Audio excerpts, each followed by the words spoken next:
আসসালামু আলাইকুম প্রিয় ছাত্রছাত্রীরা, আশা করি তোমরা সবাই ভালো আছো। আমিও ভালো আছি।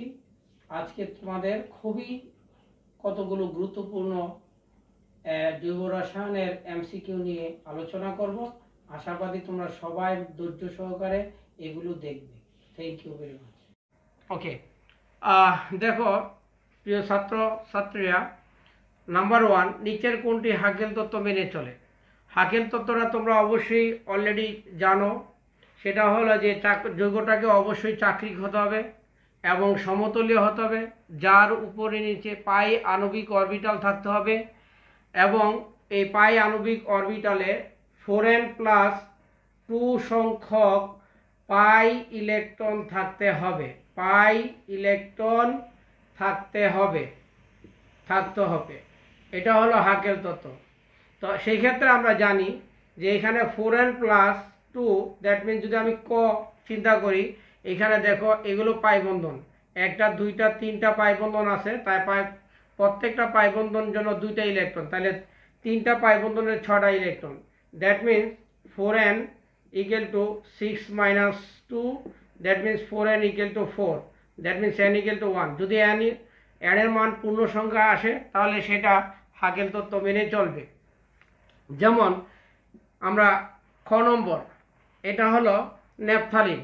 ন্যাপথালিনে দেখো 1 2 3 4 5টা পাই বন্ধন আছে, সেই ক্ষেত্রে 10টা পাই ইলেকট্রন আছে, তাহলে 4n+2 = 10, that means 4n = 10 - 2, that means n = 8, n =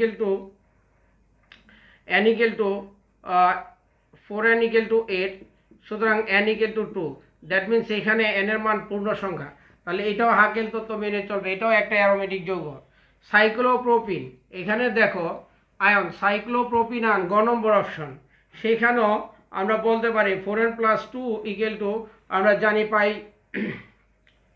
পাই বন্ধন একটা আছে, একটার জন্য 2টা ইলেকট্রন, সুতরাং 4n = 2 - 2, দ্যাট মিনস 4n = 0, সুতরাং n এর মান 0।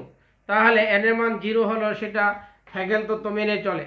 তাহলে আমরা লাস্ট অপশনটা দেখি যে এটা মেনে চলে কিনা। তাহলে দেখো যে 1,3 সাইক্লোবিউটাডাইনের ক্ষেত্রে কি হয়।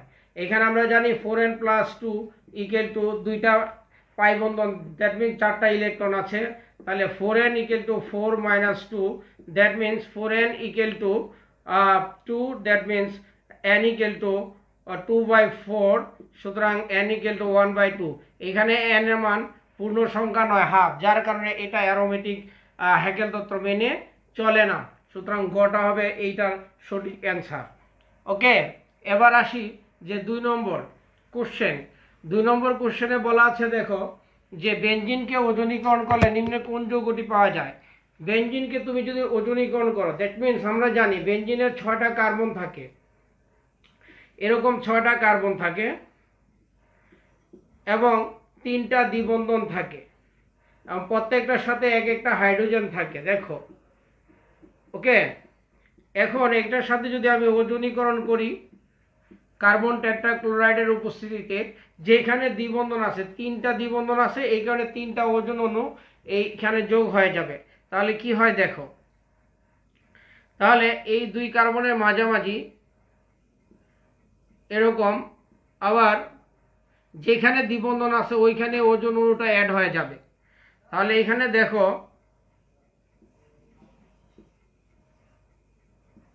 এরকম হয়ে যায়। ওকে, প্রত্যেকটার সাথে এক একটা হাইড্রোজেন আছে, দেখো হাইড্রোজেন আছে এবং ওজন অণুটা তাদের সাথে অ্যাড হয়ে যাবে। এরকম ওজন অণুটা এরকম অ্যাড হয়ে যাবে, ঠিক আছে। তো এটা এইভাবে ভাঙবে, দেখো তোমরা একটু খেয়াল করো, এরকম ভাঙবে, মাঝের যে অক্সিজেনগুলো আছে এগুলো মাঝামাঝি থাকবে এরকম, ঠিক আছে। এরপর দেখো এখানে এক্স্যাক্টলি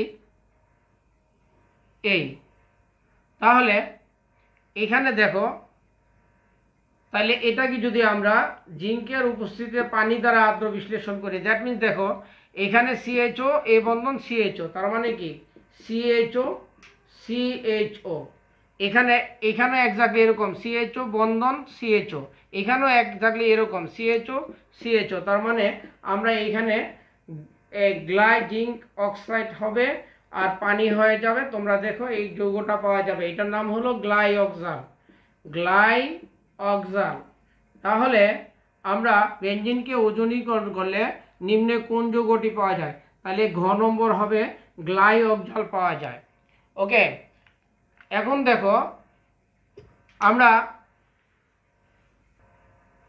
এবার কোশ্চেন নম্বর 3 দেখো, বেঞ্জিন প্রস্তুত করা হয় এই যৌগগুলো থেকে, কোন কোন যৌগগুলো থেকে বেঞ্জিন প্রস্তুত করা হয়?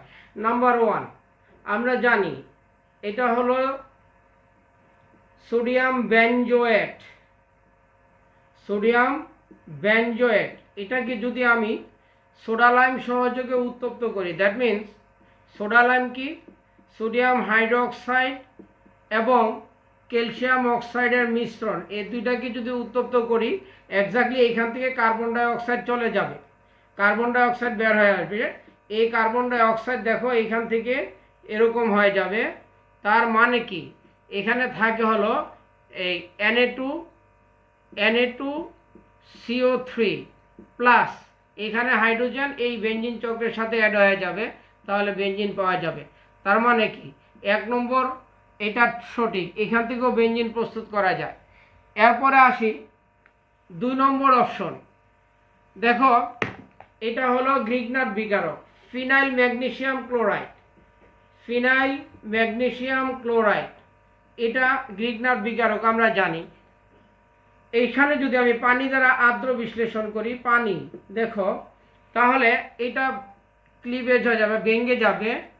এটা যদি ভেঙে যায় তাহলে দেখো কি হয়, যে আমরা জানি এই বেঞ্জিন চক্রের সাথে হাইড্রোজেন অ্যাড হয়ে যাবে, তাহলে বেঞ্জিন হয়ে যাবে, আর এই ম্যাগনেসিয়াম ক্লোরাইড এবং OH এরকম হয়ে যাবে, তাহলে এইখান থেকেও আমরা বেঞ্জিন পেয়ে যেতে পারি। পরের অপশনটা দেখো যে 3 নম্বর বেঞ্জিন, এটার নাম হলো বেঞ্জিন ডায়াজোনিয়াম ক্লোরাইড, এটার নাম হলো benzene diazonium chloride, benzene diazonium chloride, benzene diazonium chloride. এটাকে যদি আমরা ফসফেনিক অ্যাসিড H3PO2, এটার নাম ফসফেনিক অ্যাসিড, সাথে পানি দিব, দিলে এখানে দেখো এক্স্যাক্টলি এটা কি হয়ে যায়, এখান থেকে আমরা বেঞ্জিন পেয়ে যাব। এখান থেকে এই N2Cl চলে যাবে আলাদা, এখানে নাইট্রোজেন হয়ে যাবে, আর এখানে হয়ে যাবে H3PO3, আর হয়ে যাবে HCl। ওকে, তাহলে এই তিনটা থেকে আমরা কি করতে পারি? বেঞ্জিন পেতে পারি। তাহলে নিচের কোনটি সঠিক? তাহলে এই গ নম্বর উত্তরটা হলো সঠিক, 1 2 3 তিনটা থেকে আমরা বেঞ্জিন প্রস্তুত করতে পারি। ওকে, 4 নম্বর দেখো যে আমরা এখানে এই ক্লোরিন দুইটা প্রতিস্থাপক, দুইটা ক্লোরিন তার মানে দুইটা প্রতিস্থাপক, দ্যাট মিন্স বেঞ্জিন চক্রের সাথে দুইটা প্রতিস্থাপক আছে।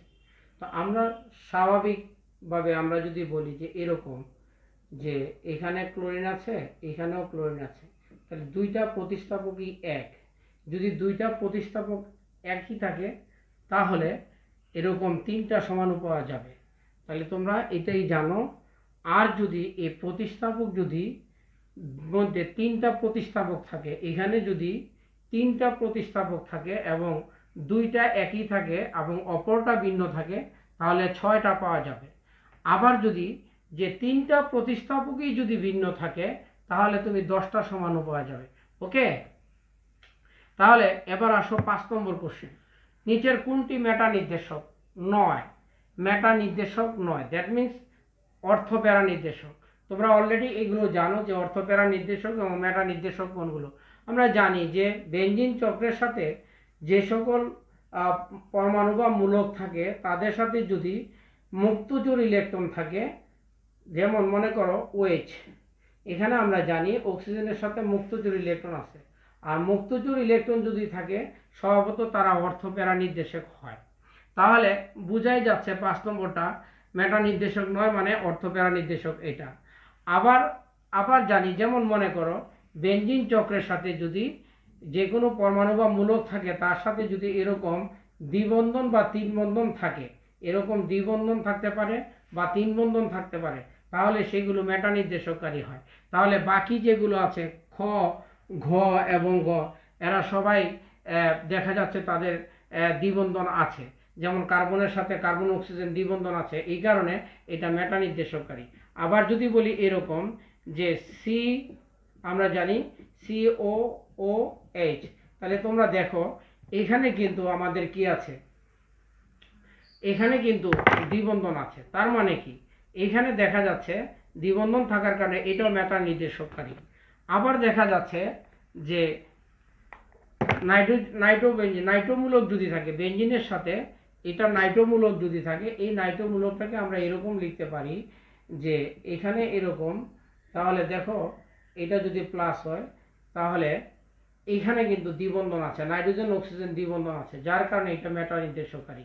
তাহলে খ, গ, ঘ, ঘ এই তিনটাই মেটা নির্দেশককারী, শুধু মেটা নির্দেশককারী নয় OH। তাহলে এবার আসো 6 নম্বর কোশ্চেন। 6 নম্বর কোশ্চেন যে উডস-পিটিক বিক্রিয়ায় নিচের কোনটি উৎপন্ন হয়? আমরা জানি উডস-পিটিক বিক্রিয়া কি। উডস-পিটিক বিক্রিয়া হলো ফিনাইল হ্যালাইড নিব আমরা, তার সাথে ধাতব সোডিয়াম নিব, এবং তার সাথে নিব আমরা অ্যালকাইল হ্যালাইড। ওকে, তাহলে অ্যালকাইল হ্যালাইড নিলে শুষ্ক ইথারের উপস্থিতিতে, শুষ্ক ইথার উপস্থিতিতে আমরা যদি রিফ্লাক্স করি, কি করি, রিফ্লাক্স করি, তাহলে আমরা এখানে দেখো কি পাবো, দ্যাট মিন্স এরকম বেনজিনের সাথে অ্যালকাইল মূলক যুক্ত হয়ে যাবে, প্লাস সোডিয়াম হ্যালাইড হয়ে যাবে। এই যে বিক্রিয়া, এই বিক্রিয়াকে আমরা উডস-পিটিক বিক্রিয়া বলি। তাহলে আমরা উডস-পিটিক বিক্রিয়ার মাধ্যমে কোনটি উৎপন্ন করতে পারি? দেখো এখানে অ্যালকাইল বেনজিন উৎপন্ন করতে পারি, তার মানে এটা হলো অ্যালকাইল বেনজিন উৎপন্ন করতে পারি। এবার আসো 7 নম্বর কোশ্চেন। 7 নম্বর কোশ্চেনে কোনটি গ্যামাক্সিনের পাউডারের সংকেত? তাহলে সেটা হলো, আমরা খ নম্বর জানি গ্যামাক্সিনের সংকেত, পাউডারের সংকেত হলো C6H6Cl6। তোমরা জানো বেনজিন চক্রের সাথে যদি আমরা ক্লোরিন অ্যাড করে দেই সূর্যালোকের প্রেজেন্সে, তাহলে আমরা জানি যে এরকম বেনজিন Cl,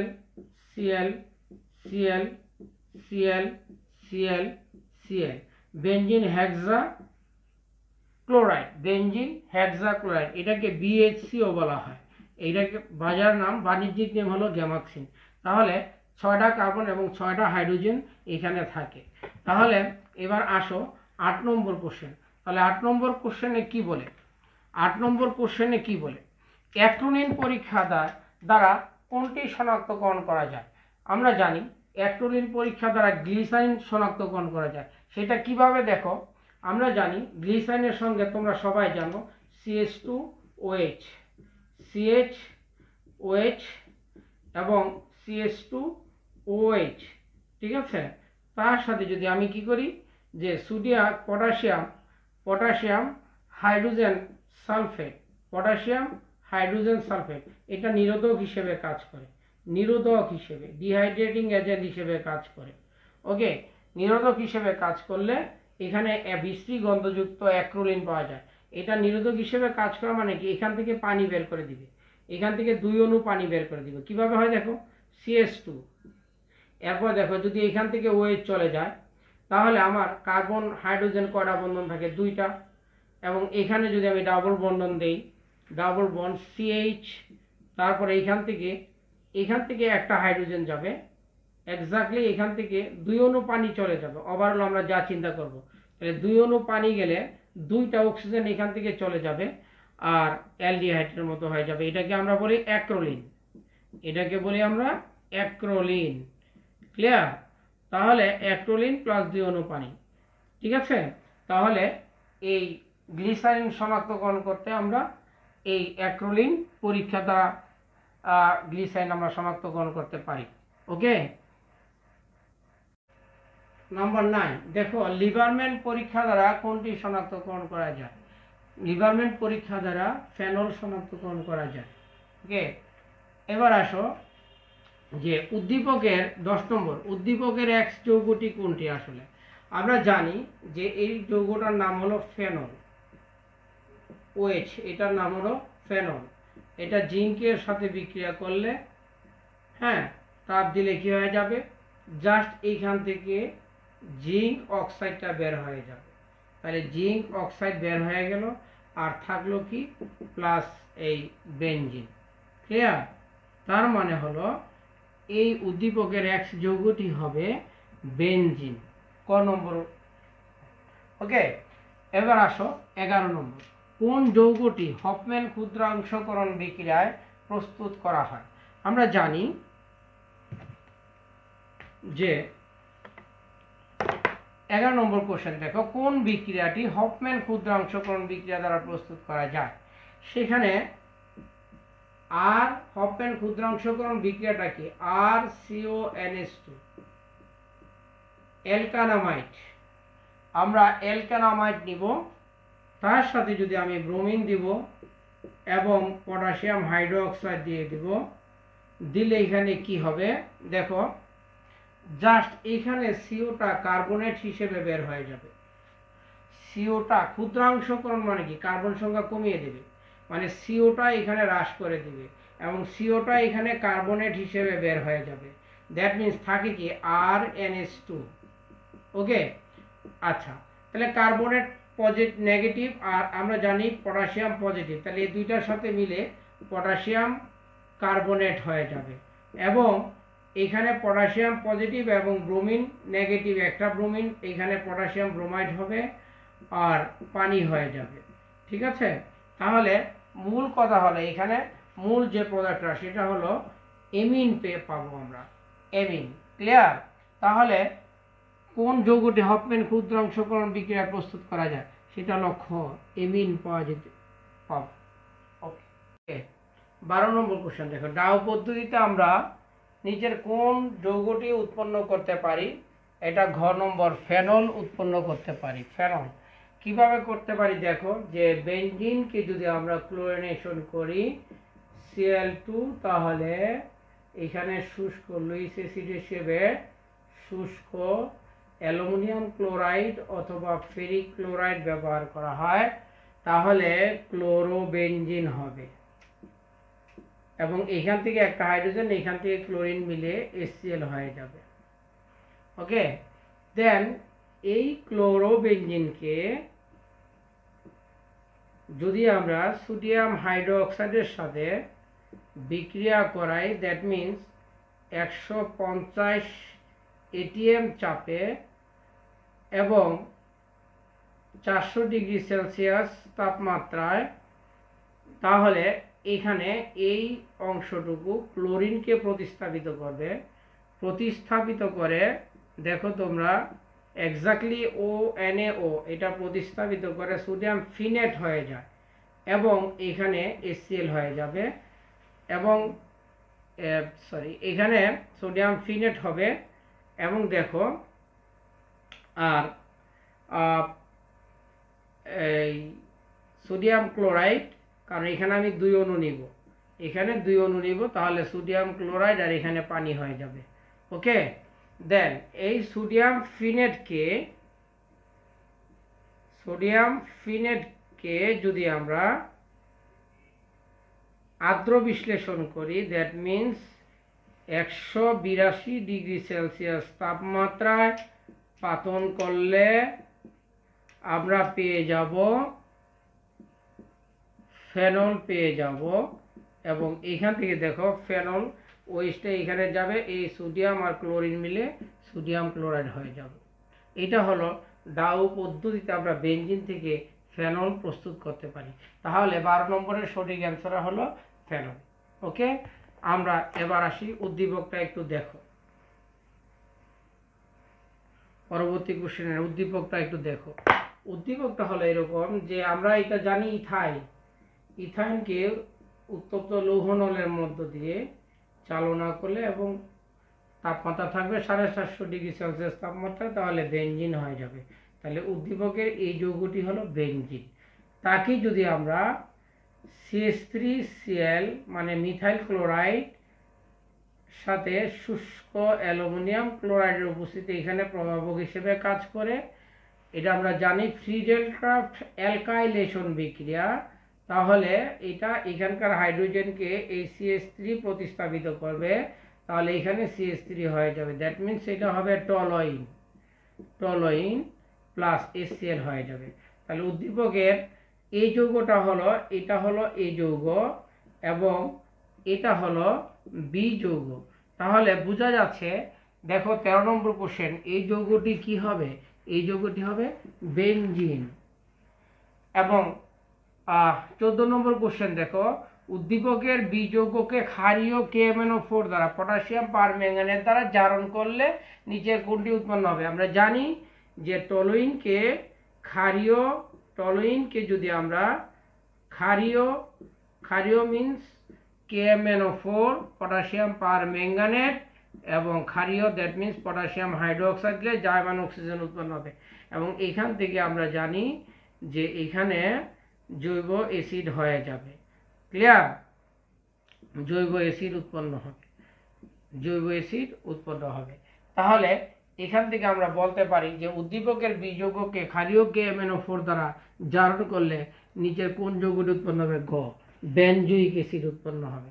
এটার নাম হলো বেনজোইক অ্যাসিড। ক্লিয়ার? তাহলে এবার আসো 15 নম্বর কোশ্চেন। বেনজিনে কার্বন কার্বন বন্ধন দৈর্ঘ্য, এটা মনে রাখার বিষয়। গ নম্বর 0.139 ন্যানোমিটার। ওকে, 16 নম্বরটা দেখো, যে আমরা জানি এটাকে যদি আমরা এরকম লিখি, দেখো H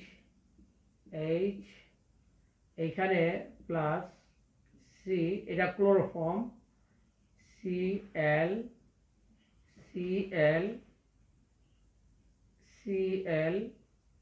এখানে H, তাহলে দেখো প্লাস পটাশিয়াম হাইড্রোক্সাইড। ওকে, মানে এই যে HCl, এখানে HCl, তার মানে 3টা HCl চলে যায়। তাহলে থাকে কি? এখানে দেখো বেনজিন আইসোসায়ানাইড প্লাস এখানে পটাশিয়াম হাইড্রোক্সাইড আর HCl বিক্রিয়া করে কি হবে? পটাশিয়াম ক্লোরাইড আর পানি। তার মানে পটাশিয়াম ক্লোরাইড এবং পানি, দ্যাট মিনস ফিনাইল আইসোসায়ানাইড। এটার অ্যান্সার হবে গ। তোমরা জানো ডেটলের সংকেত হবে গ। নিচের কোন মূলকটি বেনজিন চক্রকে সক্রিয় করে? আমরা জানি অর্থ প্যারা নির্দেশক যেগুলো, সেগুলো বেনজিন চক্রকে সক্রিয় করে, এবং যারা মেটা নির্দেশকারী তারা বেনজিন চক্রকে নিষ্ক্রিয় করে। তাহলে উদ্দীপকের দেখো 18 নম্বর কোশ্চেনে ক নম্বর, এটাও মেটা নির্দেশকারী, বেনজিন চক্রকে নিষ্ক্রিয় করে। এবং অ্যালডিহাইডের কার্যকরীমূলক CHO, এটাও বেনজিন চক্রকে নিষ্ক্রিয় করে, মেটা নির্দেশকারী, এটাও মেটা নির্দেশকারী। তাহলে মিথাইল মূলকটা হলো অর্থপ্যারা নির্দেশকারী, এটা বেনজিন চক্রকে সক্রিয় করে, যার কারণে মিথাইল মূলকটি হবে বেনজিন চক্রকে সক্রিয় করবে। ওকে, তাহলে 19 নম্বর দেখো, কার্বলিক অ্যাসিড বলা হয় কোনটিকে? আমরা জানি ফেনলকে কার্বলিক অ্যাসিড বলা হয়। আচ্ছা, সেলুলোজে কোন বন্ধনটি বিদ্যমান? সেলুলোজে যে বন্ধনটি বিদ্যমান সেটা হলো বিটা গ্লাইকোসাইড বন্ধন। তাহলে সেলুলোজে বিটা গ্লাইকোসাইড বন্ধন পাওয়া যাবে। এবং স্টার্চে কোন বন্ধনটি থাকবে? সেটা হলো আলফা গ্লাইকোসাইড বন্ধন। এখন দেখো যে ONH কোন শ্রেণীর বন্ধন? তাহলে দেখো আমি এক উদাহরণ দিয়ে দেখাই। H2N CH2 COOH, এটার নাম হলো গ্লাইসিন। এটা একটা অ্যামাইনো অ্যাসিড, গ্লাইসিন। ওকে, 2 অণু গ্লাইসিন প্লাস আরেকটা জানি আমরা যে যে NH CH CH3 COOH, এটার নাম হলো অ্যালানিন। এটাও এক ধরনের অ্যামাইনো অ্যাসিড। এই 2 অণু অ্যামাইনো অ্যাসিড থেকে যখন এরকম এখনো পানি বের হয়ে যাবে, পানি বের হয়ে যে বন্ধন সৃষ্টি হবে সেটাকে আমরা বলবো peptide Bandhan. That means H2N CH2 CO, এখানে দেখো NH এবং CH CH3 COOH। এখন দেখো এই যে বন্ধনটা এটা আছে কিনা CONH2, তাহলে এই বন্ধনটার নাম হলো পেপটাইড বন্ধন, পেপটাইড বন্ধন। Thank you very much.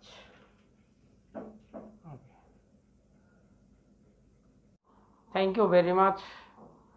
তোমরা আসলে ধৈর্য সহকারে ভিডিওটা দেখবে এবং প্রত্যেকটা কোশ্চেনই তোমাদের আপকামিং এইচএসসি পরীক্ষার জন্য খুবই ইম্পর্টেন্ট এবং বিভিন্ন ভর্তি পরীক্ষায় এগুলো থেকে আসতে পারে। আমি আশাবাদী যে তোমরা এগুলো সবাই দেখবে। Thank you very much.